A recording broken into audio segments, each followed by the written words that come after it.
Okay, we might be live here. Let's just double check on Facebook. Nice and nice. Let's see if we're live on YouTube here. Live. We are live. We are live. All right. Woo! Welcome to The Wave, ladies and gentlemen. Thank you so much for tuning in.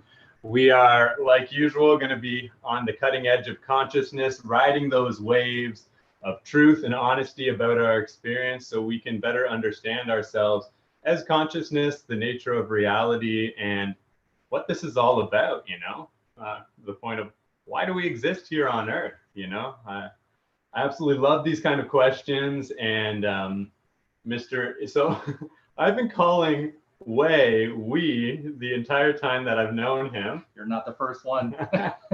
So I'm going to say, is it Chou? Yeah.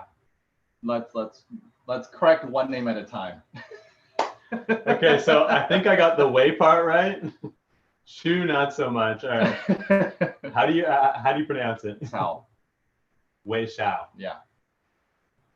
Chou, research statistician. Could you tell me a little bit about yourself and what you do on like a day-to-day? Yeah.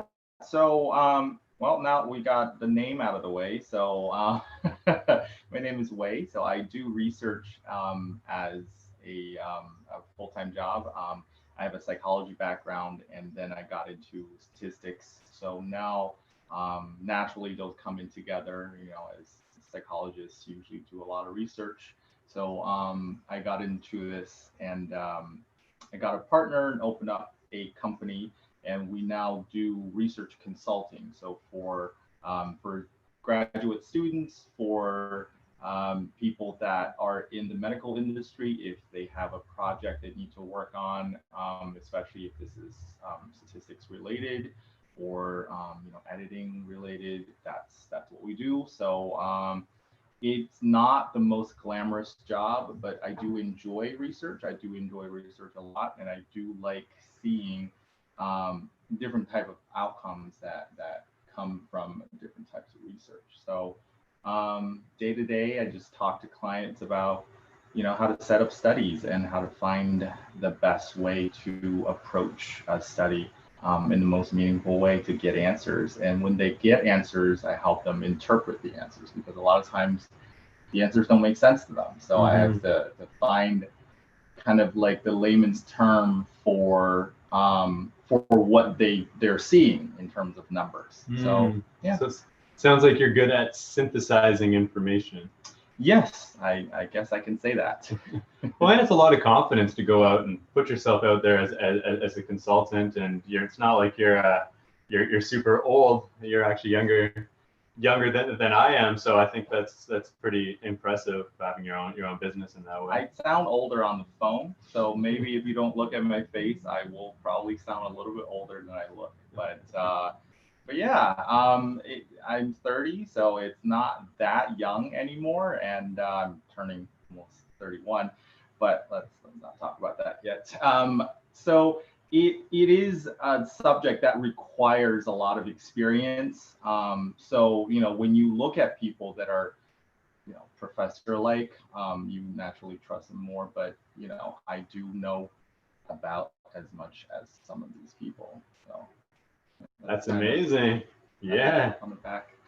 Well, and this is what I've been continually impressed with working with Wei. So if any of you don't know me, people know me as Chris Dove, and I offer yoga and awareness practices basically as a living to promote more self-awareness, and that we can really consciously learn about ourselves more and more each day in increments that we can actually integrate. So I've come to be aware of a science around this, and I've worked with Wei now one-on-one probably for, I don't know, maybe 4 or 5 months. Yeah, since maybe December or November. Yeah. Okay. Yeah, it's maybe about half a year, and I'm continually impressed. Like, I don't think I realized how smart you were, and when you agreed to come on after, so We's first time doing psilocybin mushrooms was just last week. Sunday.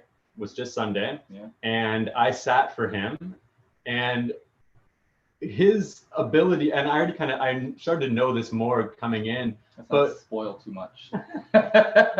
we has an incredible ability to really just to continue to be aware of the details, and I find this is a really neat thing when you're having such a deep experience that's psilocybin and other psychedelic medicine can bring, because as you might have heard, it brings us into this like ineffable state, and brings us into like the land of the nameless and no form, before existence. So to have language to talk about a realm where language was even developed from is it's a challenging thing, but it's not impossible. And I always find it very exceptional, because I've spent probably the last 10 years of my life, through getting really ill when I was 23, to understanding consciousness, and that's helped me heal. One of the main reasons for this podcast, and why I'm super excited to have Wei on for the show, because I witnessed him throughout his experience, and that alone already changes the experience and can make it that much more challenging when you start to come up to the areas that that there is more fear within our consciousness. We have so much fear of the unknown that we really block a lot of it off just to be able to move around in our everyday waking state. So I just want to thank you, Wei, for being so enthusiastic about coming on here and sharing your experience, because you are a person that I respect. You're very grounded, and yeah, I'm Maybe very a little interested. too grounded. Maybe a little too grounded, even. yeah, maybe. I think a part of me. Another one of these buttons undone here. Yeah, I think a big part of me, and a big part of me wanting to work with Chris is that I have been the biggest critic of myself. So I've become this person who, sometimes people would say a little bit uptight and a little bit, I probably take myself too seriously sometimes. And these are the aspects that I wanted to work on through yoga, the thought of yoga and other techniques. And I have learned so much from you, so thank you. And this whole new experience had brought my consciousness into a new level, and I'm quite excited to talk about that with you guys. So good, thank you. Well, I have two questions here to start off with. Right. So I'm gonna leave it to you, because it can really bring us into two potential directions to begin. Okay. So tuning into this first, I'm actually feeling it now. I'm feeling the wave. The wave has begun. Yeah, I'm wondering what got you interested in psychedelic medicine in the first place. Okay, so last year around this time, I turned 30, so exactly June 21, and that's when I turned 30, and I realized, hey, I've lived all this time, and I'm passing a big milestone. 30 is kind of a big deal when you're an adult, right?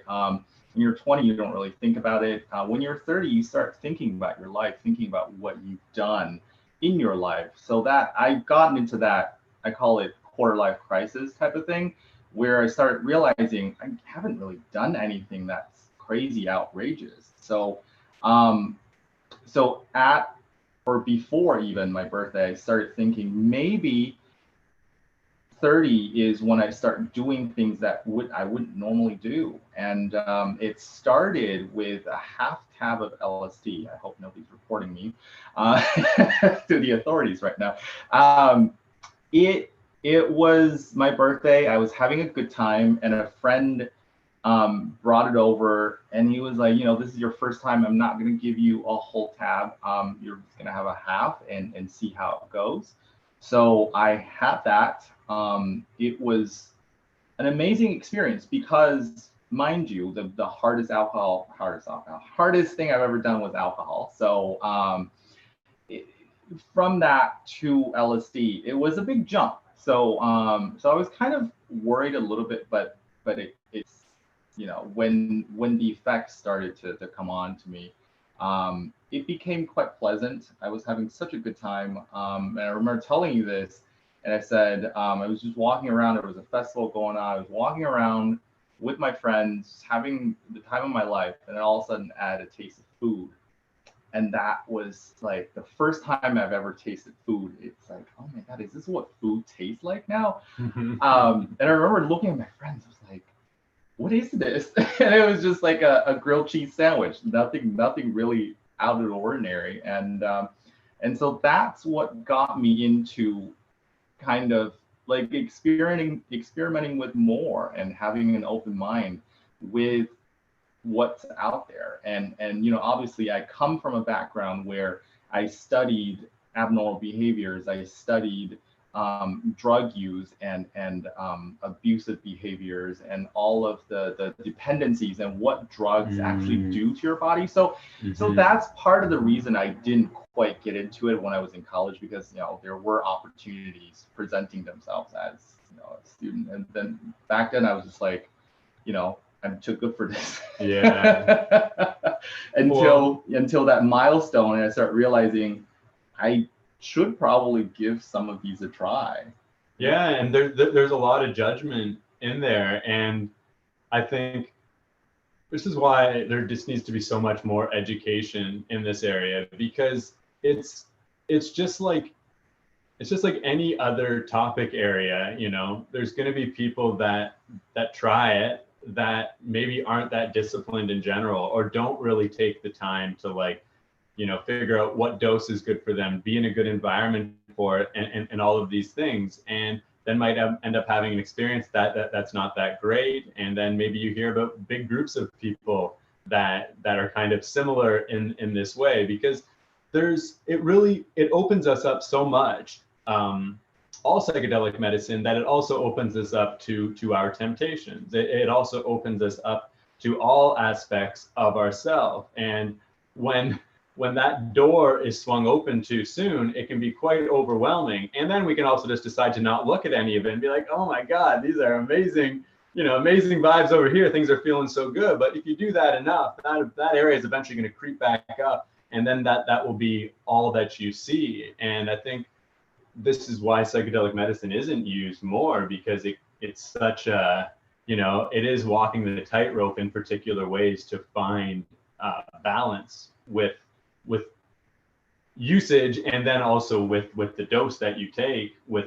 It's amazing to be able to just let yourself go, but there's also that thread of sense of self. Yeah, exactly. So to me, it's like you want to hang on to that sense of self for as long as you can, until you trust that letting go is you're actually letting go deeper into yourself.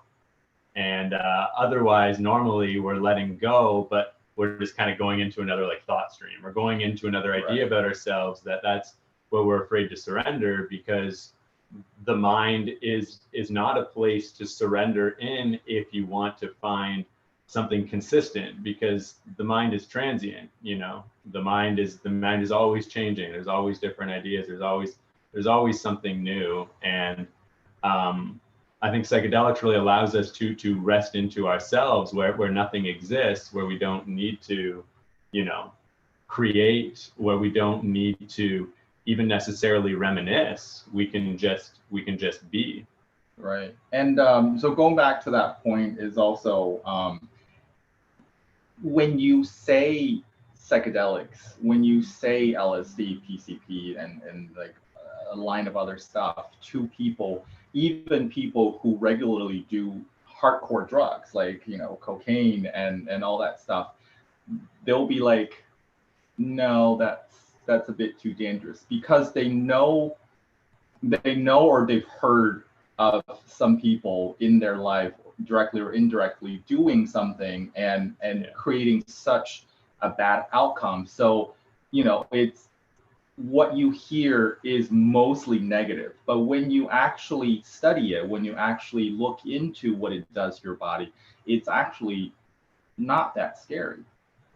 But we only hear the horror stories, we only hear the negative outcome, and it's really kind of creating a stigma for a lot of people who are curious. Some people might be curious and they might actually benefit from the positive effects from this medicine. But just because some people are telling you, oh no, don't do this, this is like playing Russian roulette with your mind, right? And it to an extent it is true, but you know, if you do your study, if you are prepared, then I don't see any harm in this.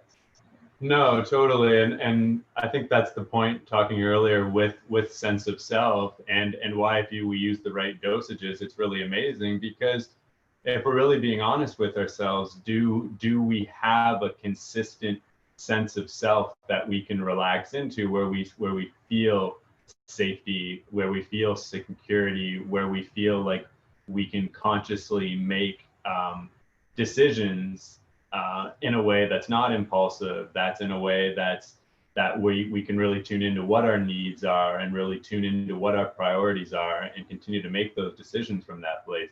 I'm not saying I'm making my like 100% of my decisions from there. This is also why there's so many younger people who are attracted to psychedelic medicine because they see what's going on in this system. They see so much suffering and pain and hurt and even less trust in authority. And they start to have these experiences where they get to be aware of their own consciousness, their own intelligence, their ability to form their own opinions and their own perspectives.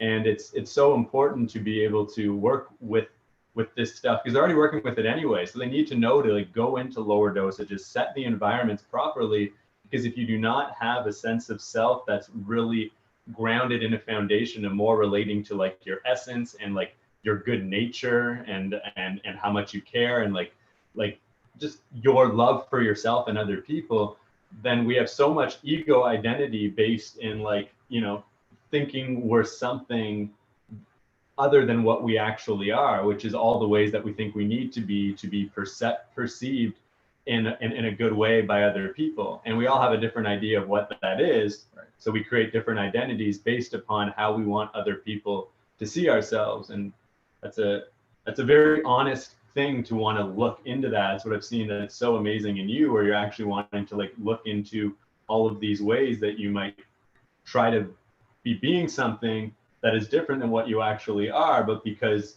you know, you want to be perceived in a particular way, which to me, like a lot of those roots come down to wanting to be accepted and just wanting to be loved by others and thinking that we need to change some aspect of ourselves to be able to receive that love.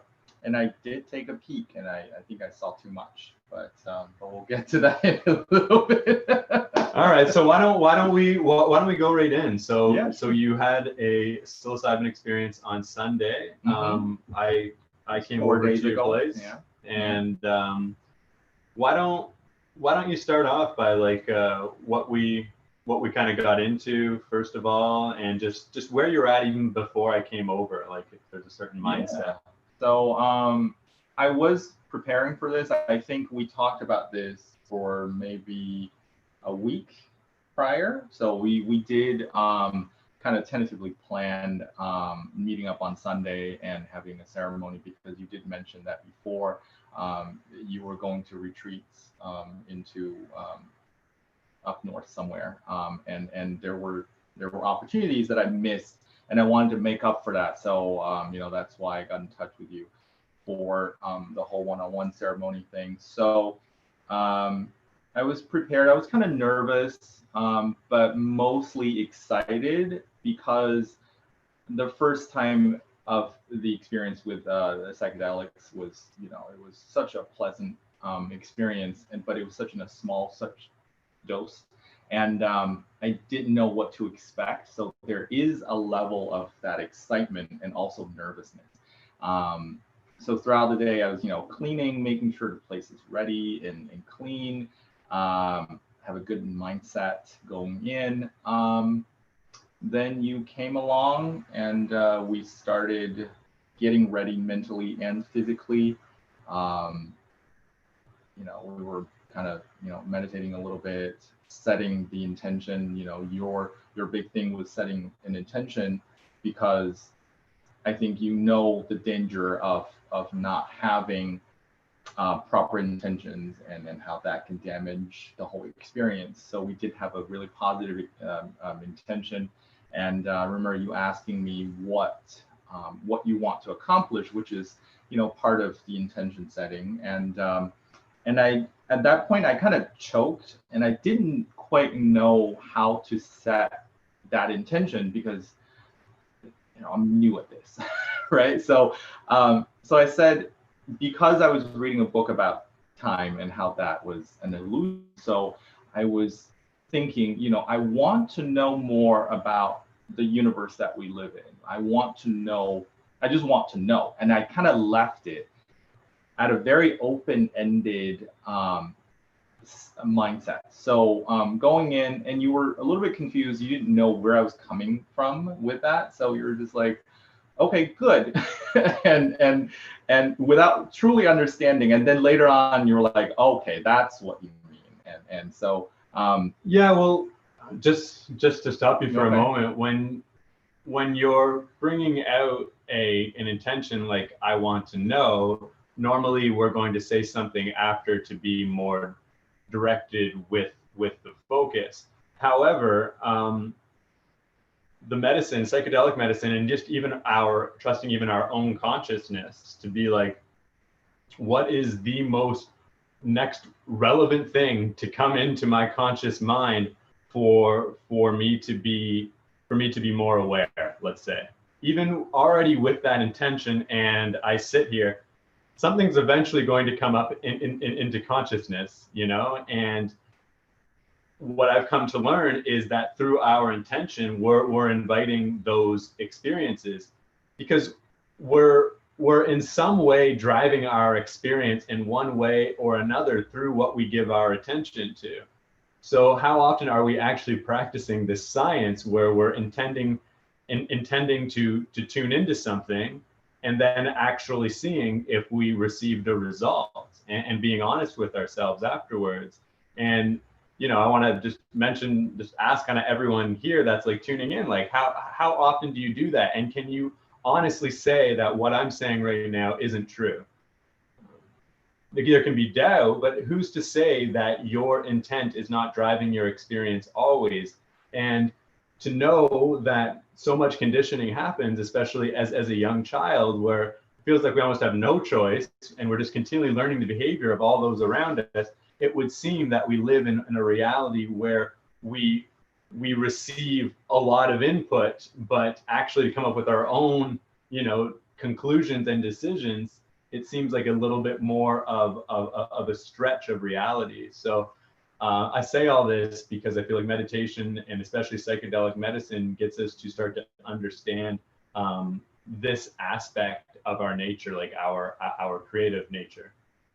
Yeah, so that's I didn't know the significance of that in the very beginning. So because I think when I'm 100% honest with you and with whoever's watching, I feel like there was a significant level inside of me that was just wanting the kind of the flashy experience. When you talk about the traditional experience with psychedelic medicine, it's the visuals, it's the audios. Like I was more curious than inquisitive.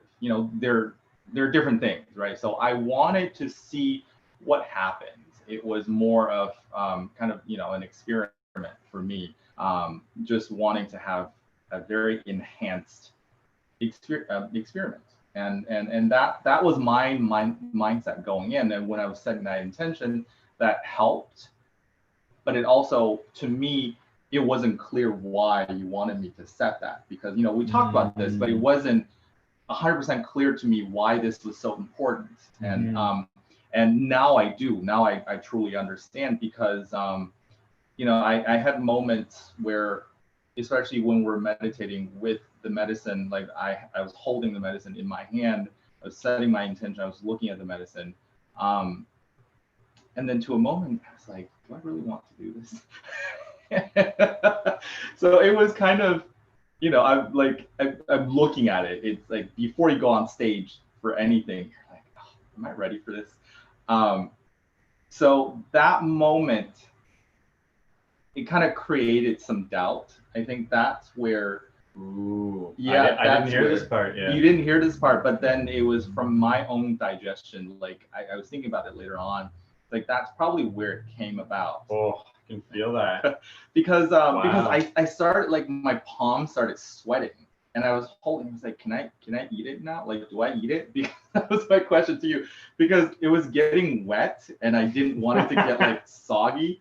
So I was like, can I just do it now? And then I did it. You know, you're like, yeah, go ahead, do it. And I did it.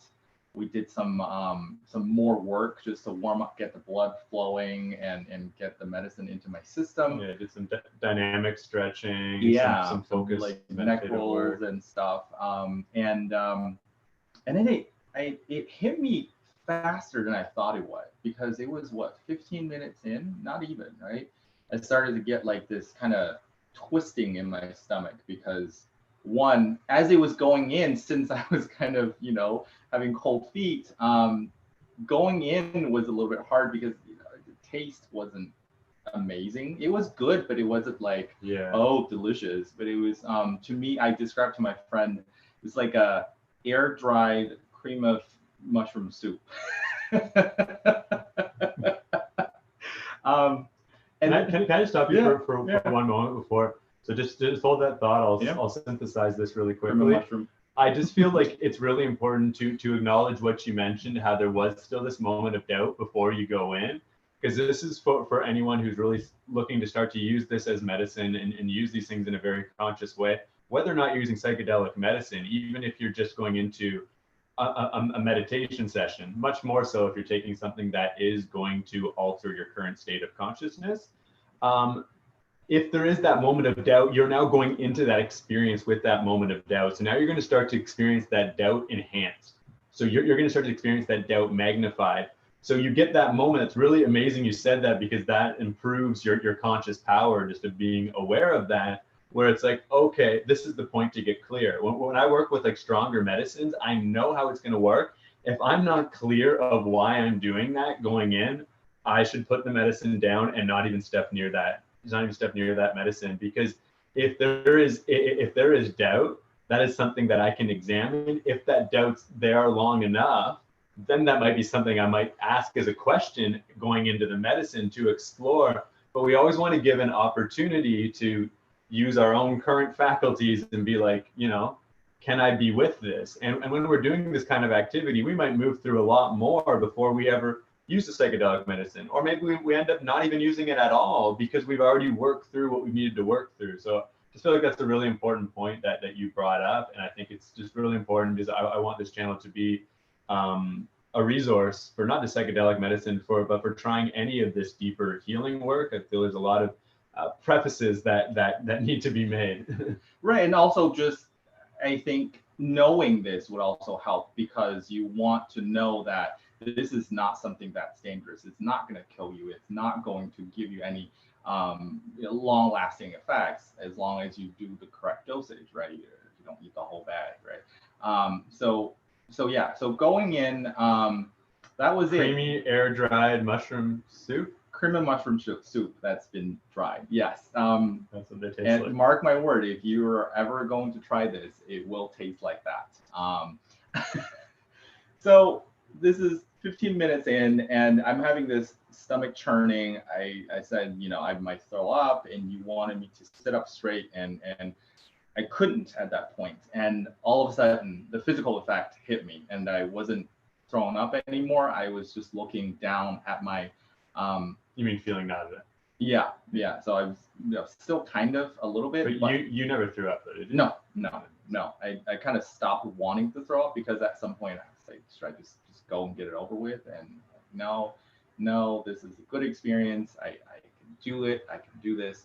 So I muscled over that kind of that initial pain, and then it hit me pretty quickly. It hit in the head pretty quickly, because I was looking down, still kind of holding my stomach, kind of just like in that sitting position, and I was looking down at the towel that I laid down for a yoga mat, and it started breathing.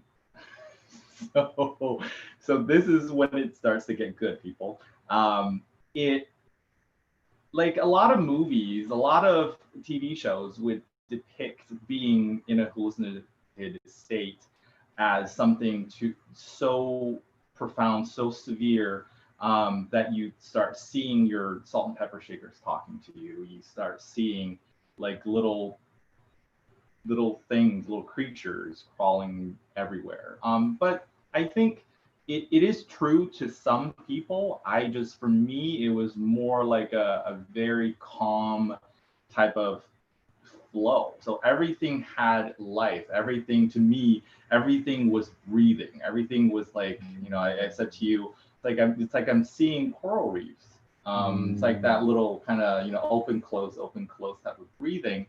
And that's when I knew that I was okay. Now I'm high, right?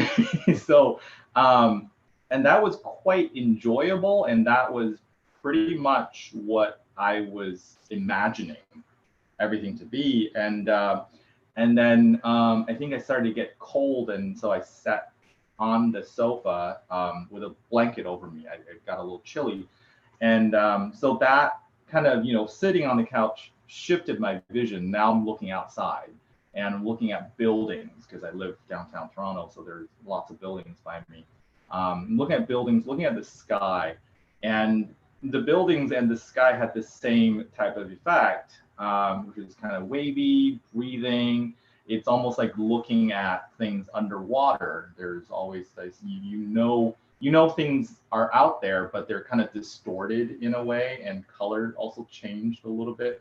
But again, nothing was too like kind of in your face, like things are talking to me, dancing little figurines, none of that. And then I think I lost consciousness for a little bit from that point, because I was like too focused into the window through outside. And then the next thing I remember is that I am laughing. Remember this? You were sitting on the other side of the couch, and I started getting really giggly for like an uncontrollable type of giggle, and I don't know where that came from. But then I think at that point I still had my faculty, I still had control, and I was like, why am I laughing? And then you're just looking at me like, I don't know. But that's not it. That's I started realizing when I'm laughing, I'm also crying. There's like tears running down my face. And I remember saying to you, I'm looking at you, and I said, one, your forehead is like this big. And two, like, am I crying? And then you look at me, you're like, yeah, you're laughing, but you're crying at the same time. And from that moment, when you acknowledged that I had been crying and laughing at the same time, I think that was the moment that I crossed over to like, if anybody didn't know, this was a super bad trip. So I'll explain later, but I just crossed over to this point where I was like, oh my God, I'm going crazy. And then I think it was maybe an hour after this kind of back and forth, I was starting to get jittery. I was walking around, I was kind of pacing, and still, tears running down my face for no reason. And also me kind of smiling in a creepy way, I feel like, when you think of those. I didn't see it creepily, but I imagined me being kind of creepy. And I remember wanting to cover my face because I still had a little sense of self. So it was like, I look ugly because I'm like literally ugly crying, but also laughing. And so I pull up the blanket, I cover my face, and like, don't look at me. This is not how I want to look. And that was the moment that I sincerely think that was the moment that I kind of, I acknowledged that oh, I'm going crazy. This is it. And I think you said something to me. Oh, no, I said something to you. I said, I think this is a bit too much, but I think I can bring myself out of it. So it was that kind of delusional state of, oh, I'm really high, but I'm still quite aware of my surroundings. I can snap out of it in an instant at that. And that was my statement. I've been repeating that maybe 10 times. And at that point I was, basically losing all my cookies and in up here. And so that from, I don't know how long that lasts, maybe 2 hours, just going back and forth in the crying phase. And I remember wanting to pull my hair out. My hair was basically, here, and I was like trying to pull it out. I'm wondering, like, if you can define what feels like going crazy, like what that is to you, if you can put that in words. Yes. So I kept imagining people outside, because we live in downtown Toronto. So, it's not hard to see a crazy person talking into the air with themselves. And I kept imagining that would be me. And the more I think about it, the more distorted things were getting, and the bigger my room was getting. And at that moment, I think that was the second stage of my waves. And that was the moment I started realizing, okay, there's no going back. Okay, I'm going insane at this point.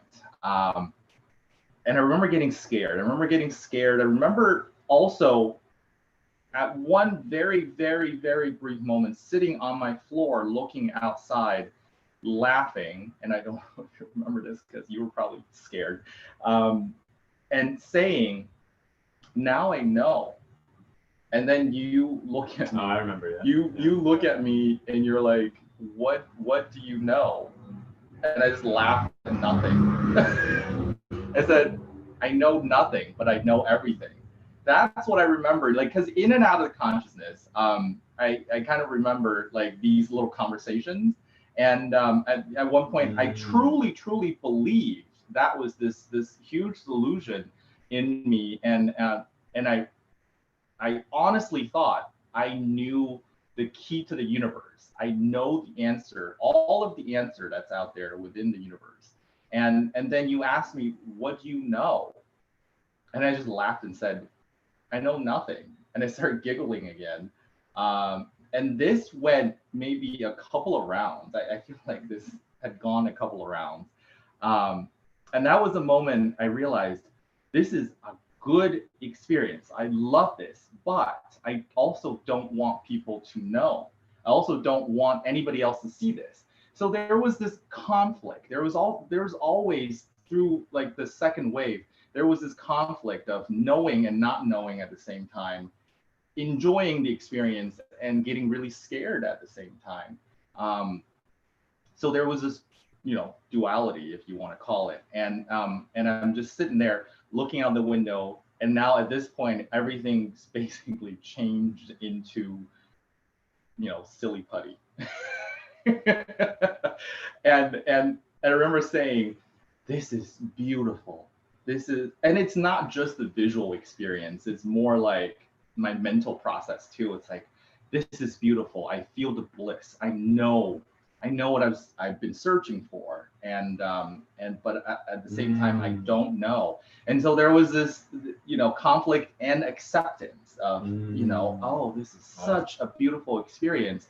Love those vibes. But I tend to, share with my friends if I'm having a good experience. So I went into that mindset. And I said something like, I want everybody to have experience like this at least once in their lifetime. And then I think 2 seconds later, I said, no, I want this to just be mine. I don't want anybody to see this. And this went on for a little while too.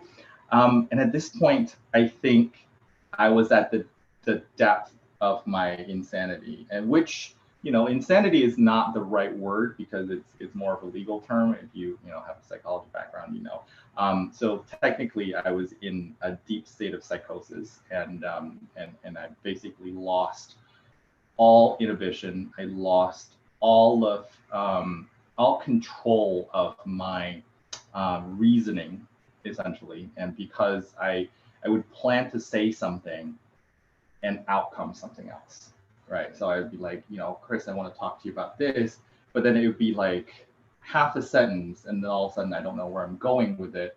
And and just quickly move on because it was like getting really jittery. It was going, 1,000 miles an hour.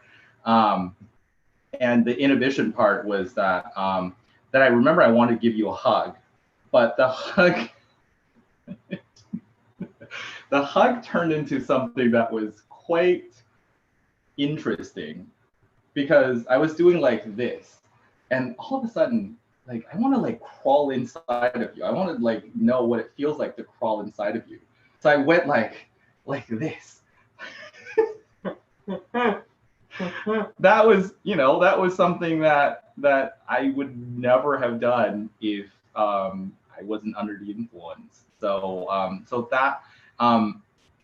that kind of reinforced the idea of in that very moment, it reinforced the idea that I was going crazy.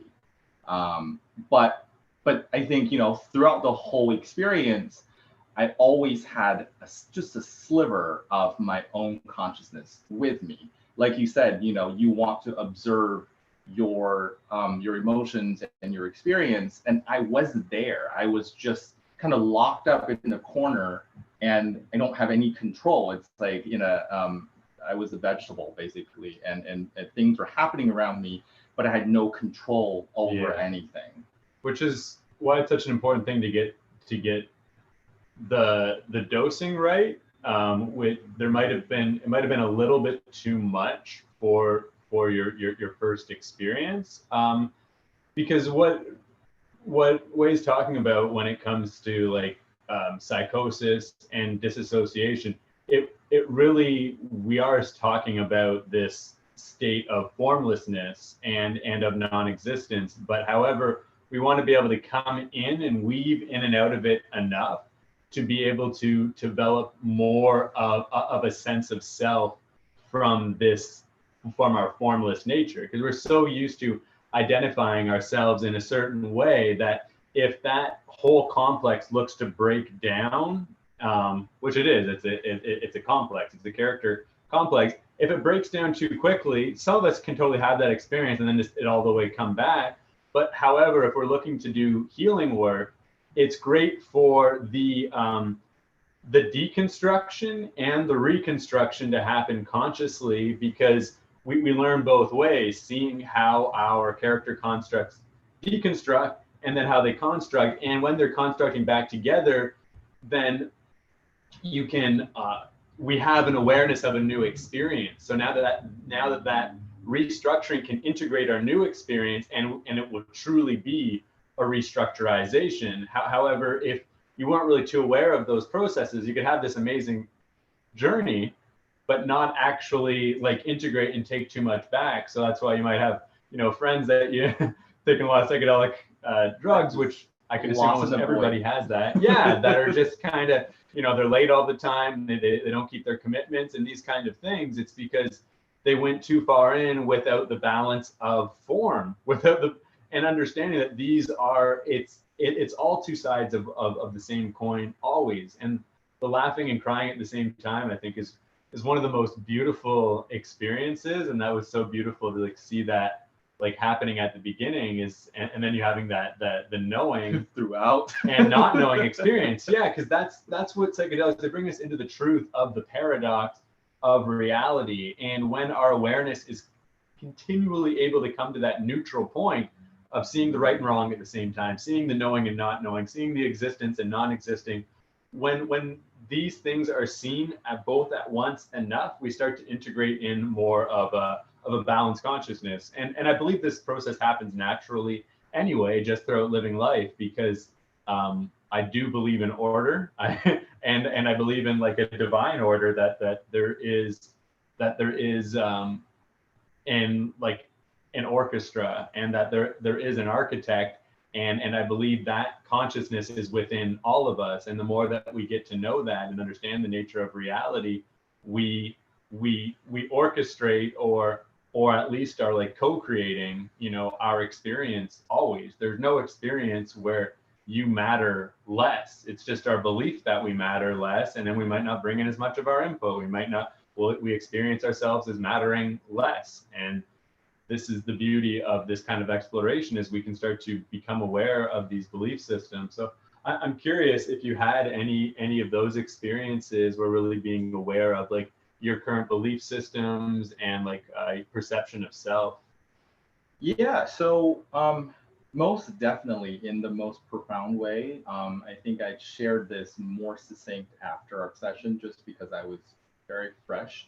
But now I have to kind of dig a little bit deeper into it. But there was a point I don't want to bring up is that I don't know if you're aware of this model. It's called the id, ego, and super ego. Yeah. You know, basically one is what we show to people. One is kind of bubbling underneath the surface, and the other one is like super subconscious that we don't quite show. And a lot of times it's depicted in an iceberg form where you're only seeing just a tiny bit outside of the water, and then a big chunk of it is underwater. So for me, the metaphor is that somebody took out the whole entire iceberg and just smashed it. That was my experience. My entire consciousness was just smashed into pieces, and I had to find the tiny little pieces and put them back to where they belong. And in the process, it does give me kind of a new perspective, a newfound perspective, if you will, what water is like. And I think through chaos, through having to piece all of my, essentially my sanity back together, I learned more about myself, and I learned that this is a good process. This is such a profound process that helped me understand that I have the power. I have the power to bring myself back online. I have the power to give myself that little rope, to pull myself back up. Because, throughout the experience, I kept thinking, this is going to be it. There's still the conscious part is telling myself, this is going to be it. I'm going to be, picking up garbage and eating it outside of Loblaws for the rest of my life. And I kept thinking that. I kept getting more and more scared, but then it started to get better. It started to. That's a belief system right there. And like letting go so much that there can be this idea that suddenly I'm not going to be responsible with the rest of what I need to do in my life to. But that's the part you need. That's the part you need to know what is normal, what is back to where you were before, or what is this reconstructed reality is going to be like. Because at that moment, I run the universe. I was the center of the universe. That was my belief, and I thought you were fake. I thought everything else was fake. But there that little voice inside of me kept telling myself, this is just a chemical process. You won't lose your, well, that's debatable. You won't lose your mind, but it's a chemical process. It will pass. And so there was that voice of reason within my system still holding on to the last bits of sanity. And I remember after, when the medicine starts to wear off, I kept saying, wow. I was just like, my eyes were still super dilated, and I was like, wow, this is quite an experience. But if you want me to put those in words right at that moment, I couldn't. Yeah. Because I don't know what I've just experienced. I don't know what just happened to me. But then, in a fully sober state, 4 days in, I now have more of a perspective of what happened. And that's basically what I said. I've smashed my entire consciousness into tiny little pieces, and then now I have to piece them back together. So that's really neat. It seemed like the deconstruction happened a little quickly, but now it's bringing in this incredibly detailed reconstruction state and integration state that we can't always know why certain experiences are brought upon us. Sometimes our guards are so strong to be like, I don't want to put myself in such a new experience where I will experience like the terror of, I don't know, being a 4-year-old going into my first swimming class or something like that. And maybe say you jumped in and couldn't swim too well, and you experience the feeling of drowning, and then you're kind of like rescued out. You didn't take swimming lessons for a while. something like it's these kind of things that even on a lesser degree are held in our consciousness and are keeping us from trying new things. We have all these different judgments, we create prejudice, we create discrimination, like I'm saying, to more and more extreme degrees, to keep ourselves from being aware of the unknown aspects of our consciousness. And when we're continually able to observe things as they are, to actually be naturally curious, naturally inquiring, I believe we will come to understand all people, that there's no human race or religion, that if we really took the time to sit down with somebody and maybe the certain precautionary measures, I like to go to the extremes. Like I've thought of myself like sitting in a place with, say, I don't know, some like leader around the world that maybe it's related to like the Taliban or something like that, where I have a perceived idea like these people are very dangerous. But like, what if there was a setting set up that I could actually have a talk with one of these leaders? I really do feel like I would find understanding. And this is the beauty of these psychedelic experiences, is that same place that we would then be like, oh, this is potential insanity or craziness. We're heading into an unknown aspect of our consciousness, and our mind will come up with any which way to protect ourselves from this new experience, almost always because there is an experience of pain or trauma that's lingering just underneath.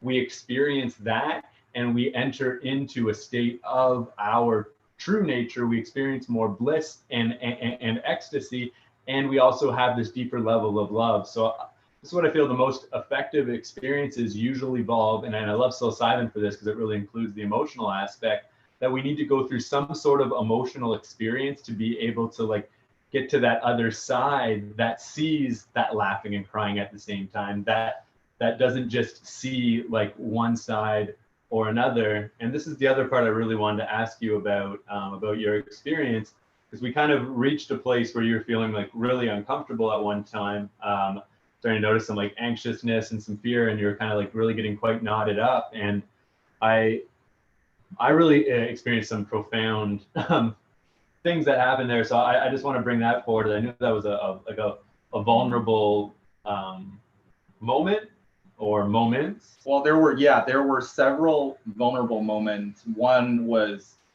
not being able to go back to normal being this, however normal this is, so I had a great fear of losing my sanity for forever. And that was the biggest fear. And the second biggest fear was I was pretty uninhibited. So in a way, like the best way to examine this is like a drunk 4-year-old. If anybody's ever seen one, right? So hopefully not. I have exhibited so many of these things that I try so hard as an adult to conceive, because I want everybody to look at me as a perfect being. I want everybody to look at me and say, he is together. That's my goal. I want people to think that I'm put together, and it goes from the way I speak, the way I dress, the people that I hang out with. So those are the things that I care so much about. But during this experience, it all went away. I went into this, I don't even know how to describe this. It's such a state that I've never, ever experienced before. And that scared me. That scared me so much that I started truly freaking out and crying. And I said, I don't want to do this anymore. Bring me out of this. I don't want to do this anymore. And I kept repeating that because it was so much emotions just rushing into my head. It was all of the emotions at once. And it was basically me losing what I've been working so hard to keep. And then having you being the person that I care, or anybody, it's like the entire world is watching you taking a dump, right? And that was the type of mentality that I had. The world is over, and you saw this. If this happened to me in my own privacy, I would be less scared or less embarrassed about this because I had a witness. It was like, oh my God, I need to kill him now. Which is why I commend you so much, and please keep going on, because these vibes, like, this is so fucking real and honest. Like, right, and so that, I think when I started realizing that, it was towards the very, very end of the effects of the medicine. And then I gained back maybe like 50% of my consciousness, and I was still a little bit scattered. I would say something and then walk away from that thing and come back, start a new conversation. And that was a moment, but I still had at least half of my sanity back. And then I remember thinking, I don't ever want to see you again. I don't ever want to talk about this experience again, because I was in such a state of shame that I just didn't want any of this to be known, to be seen. And now look at me telling the world about this. But it was the moment, it was the most vulnerable moment. It's like, you know, walking into your parents having sex, that moment of shame, of that's unbearable shame. And I look at you, I remember deeply thinking that I honestly do not ever want to see you ever again. Please leave right now. And that moment passed, thankfully, and it went into another kind of enlightenment stage where I realized, okay, this is part of the experience. I've gone over it. This is fine, and I feel more in touch with myself. I feel more comfortable talking about this. So we started examining what had happened in the past 4 hours, and that was quite profound. And I kept thinking, you know, I'm glad I didn't say it, because you know, you might have left, and I wouldn't have. I felt it for a moment though. You kind of, there was a little bit of an insinuation, which to me, honestly, is why this was just as much, in a lot of ways, a very incredibly transformative experience for me, because I got to witness all of my own judgments. So the same judgments that Wei would have of himself going through that experience, I then start to see those judgments projecting. But like I committed to sit with Wei, and for me, the way that I know how to best be of service is to be a pure reflection. So just a pure witness, just pure awareness. So whenever I see judgments or these things come up, I witness them just as pure awareness, and then in the hopes that eventually I'll just be looking at Wei exactly the same way that he's looking at himself, but from a lens that is almost like an overhead view. So if you have any judgments or anything like that, those are also seen, which then makes it like a double magnifying glass that we're both looking at Wei's experience in an unbiased way. And when we're looking at something unbiasedly, it leaves room for every little aspect of the experience to show itself. So because Wei had the courage to be able to continue to look at his experience with fresh eyes, not under conditioning or how you perceive it to be, then continue to see things anew. And we reached that point. I remember we were sitting like pretty close, like side to side, and there was this moment where you were quite knotted up, and it was like really challenging for you to be there. And then there was a moment where I saw you this completely, and like saw the shame, saw everything else, but then also saw this part that wasn't affected by any of it. That was almost just like, it was like a version of Wei just looking at himself. And I remember that's all I was seeing, and I realized I was seeing the same thing, and we were both looking at it, and it was just like so beautiful, because it was like, oh my God, everything's going to change now. This cycle is over, and a new cycle is beginning, because suddenly there wasn't the same idea about what that experience is or means. It's like you can be seen. There was nothing wrong with actually going through that, but there was all these stories written about, for whatever reason, that was wrong to be experiencing, or you're not allowed to experience this, or you should never be seen experiencing this. Right. And so through that, I learned to accept, because that's part of me, and whatever emotion that I held against you, it was against myself.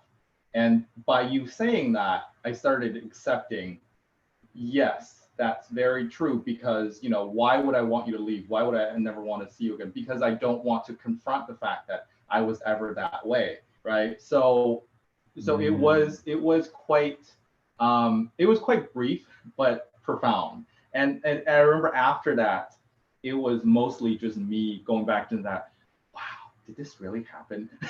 I remember I kept saying that, did it really happen? And then I asked myself that question. Yeah, it happened. It truly happened. And then you had your techniques, and I don't know if all of it was intentional. You started to bring me back and start to ground me, because I was like, up here, and now you want me to be a little bit down here. So you asked me who my favorite artist, who my favorite singer was. And I, in that moment, like, what is that? And I remember all I could think of was Taylor Swift, but I hate her. So, and that's what I said to you. It was like, is it weird? Is it weird that I could only think of somebody I hate? Yeah. And I think that also has a reflective purpose too, because one, you're checking my mental faculty and see if everybody's there up there. But the evidence tells you that not everyone. The lights are on, but nobody's home type of thing. But I'm on my way home type of thing. And then I started realizing, yes, okay, I can think now. I can associate to my reality prior to taking the medicine. I can form sentences a little bit better. I can form thoughts better. I can start remembering things, and I remember wanting to call my friend, because he's one of my best friends, and I wanted to check to see if the reality that I know still exists. Right? It's like that waking up from a nightmare, thinking, oh, my mama just died, right? But then you want to call her and be like, hey, how are you doing? Are you still alive? That type of thing. So when you think your whole world has ended, you want to have a measure to know basically if everything is back to normal. And that was my last kind of reality check, and it happened. He was kind of freaking out, but then I explained to him what happened, and then it went back to normal. And then you kept asking me questions about myself, about my own reality, and then you were saying, who am I? What's my name? And then I don't know who you are, but deep down I know. But that was just me kind of being mad at you for putting me through this. At that moment, I remember saying, kids don't do drugs. I specifically said that. I was like, wow, no, kids don't do drugs. and that was my honest moment. But then as you start to bring these scenarios back online, you were asking me about these kind of real life scenarios, and I started realizing, okay, I can function. My frontal cortex is working now. I can reason now. I can have a completely formed thought and coherent sentence coming out of my mouth. Mm-hmm. Yeah. So that was kind of the end of that. Yeah. Wow. Yeah, and it reminds me. It's like they've shown, like, scientifically, taking certain psychedelics can shut off some frontal cortex activity, and can just shut off certain areas in the brain and bring on others. With some it might leave on some others, but then other areas connect, or suddenly other areas connect that aren't normally on, and then they start to connect with other areas. But areas in the brain where we haven't learned to form as much language, or if we're more like kinesthetic people, like haven't put like movements to it and all of that, it seems like a reality of consciousness that's out of reach. But the thing is, nothing is out of reach. As soon as we have the experience, or as soon as we can even conceptualize anything, the reality is possible. It just becomes our choice, and I think it's like such a beautiful thing to really tune into all the areas where we really put a lot of energy in our life, and really tune into why doing those things really matters to us. And we might find that in some areas maybe we've been grudging along, or in other areas we're reminded why we do the things we do, and why we love to do the things we do, because we might not have felt choice for all the things that we're choosing to do in our life right now. But the fact is we've all chosen everything that we're doing on some level or another. And by claiming that, we really tune into our conscious choice always, and we can start to have new experiences. And I think, Wei, you're just such an amazing example, because it's like trying anything new, but kind of jumping off the deep end first. And if you're not able to swim back to the side and kind of see that, you know, and wait for as long as you need before swimming back out in the deep end, you might not want to ever try that thing again, which is why I think it's so important to start psychedelic medicines if you're looking to do it with friends, with people you trust. I mean, but with like a friend that you trust. One person's actually better, but someone you deeply trust, and in a setting and environment where there's not going to be outside stimulus that you don't have control over, because that will change the entire experience.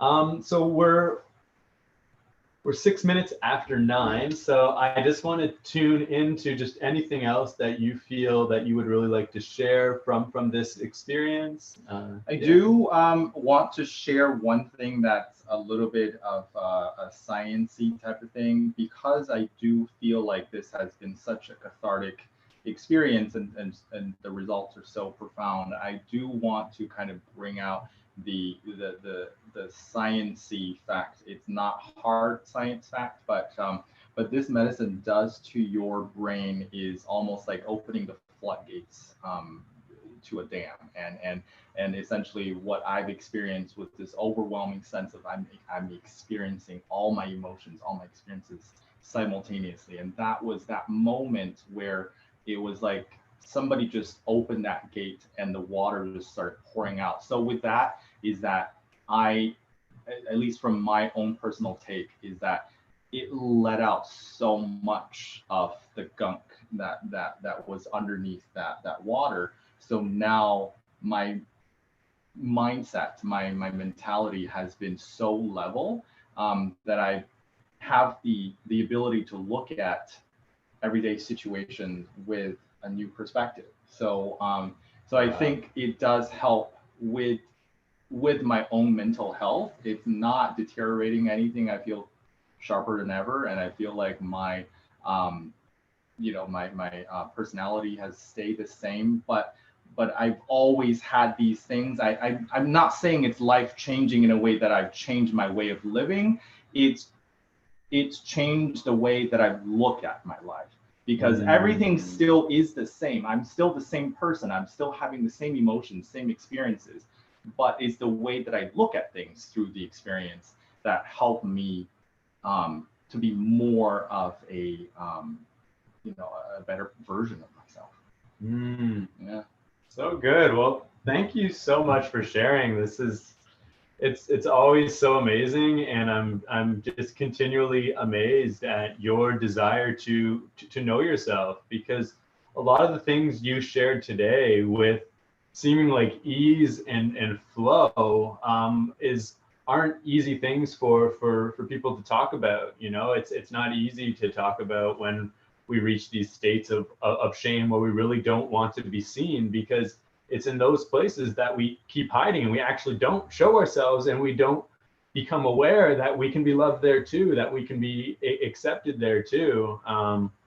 So yeah, I just want to really honor you for doing that and for showing up in that way. And it's made me see that this wasn't your first time doing that, that obviously you've been practicing this kind of self-effacing, just kind of just purely observing yourself for a while, because I know that you don't just, even having one of these incredibly profound experiences, you don't just say the day after, or even the night of, I made sure the day after, that I want to go talk about it 4 days from now, and not alter any of the story. If anything, he's even told more about it today. So yeah, I know what that takes. So yeah, I just really want to honor you for that. There's definitely more to tell. So if anybody's interested in my experience, talk to me. I have more.